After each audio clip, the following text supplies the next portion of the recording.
friends, my name's Tammy and this is my booktube channel, Believe in Yourself. And several months ago I shared a video with you called Oh the Shame. Now what I did was I showed several classics, big classics that I had not read before that I really did want to read, and somehow I've managed to get through life not reading them. I had you guys vote down in the comments which one you wanted me to read, and the one that got the most votes was Oliver Twist by Charles Dickens, and I ended up absolutely loving that book.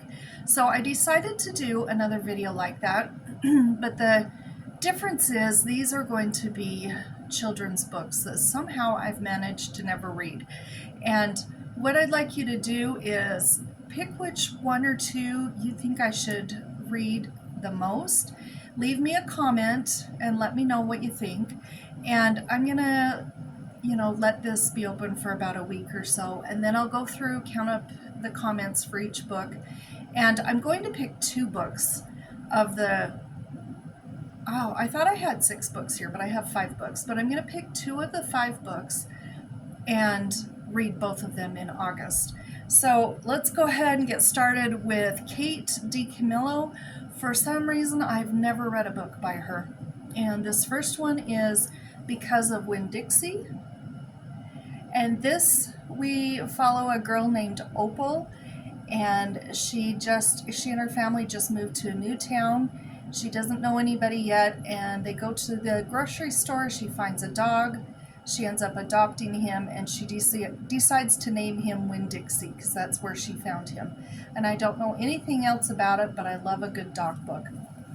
Another book by her is The Tale of Despereaux, and I am really looking forward to this one because I love mice books, and my daughter Katie recommended this book to me. She couldn't believe I've never read it, and I don't know anything about it other than there's a small mouse and a rat and I believe a servant girl, and I don't know what the story's about at all, but that's my second choice.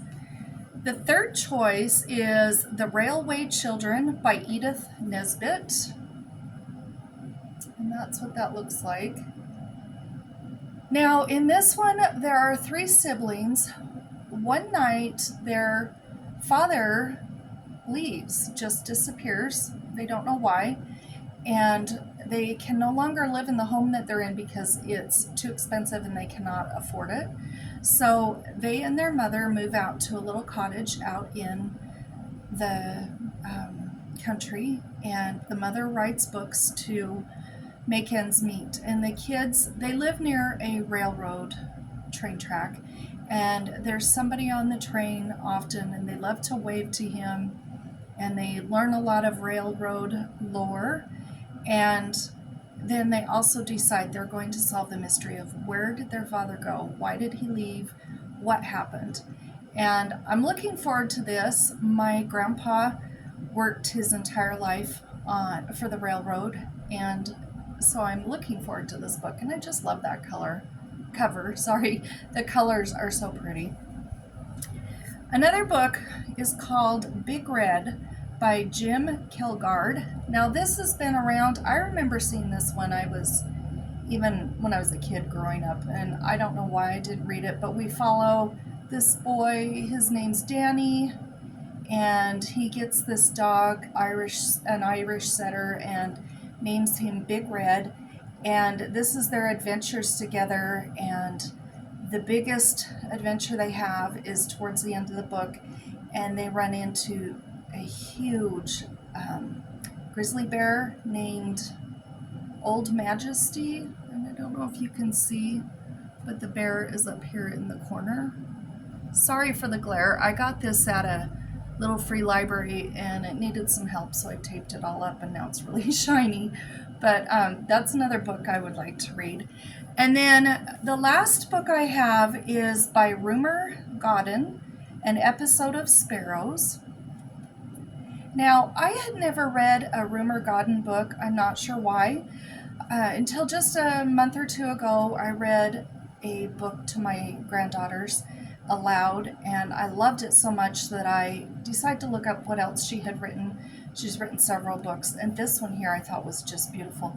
I'm going to tell you what the cover says on the back because there's a lot going on, and I haven't read this, so I know I would miss it in my description of what it's about. It says, someone has been digging up the private garden in the square. Miss Angela Chesney of the garden committee is sure that a gang of local boys is to blame, but her sister Olivia isn't so certain. She wonders why the neighborhood children, Sparrows, she calls them, have to be locked out. Don't they have a right to enjoy the garden too? Nobody has any idea what sends Lovejoy Mason and her few friends in search of good garden earth. Still less do they imagine where their investigation will lead them, to a struggling restaurant, a bombed-out church, and at the heart of it all, a hidden garden.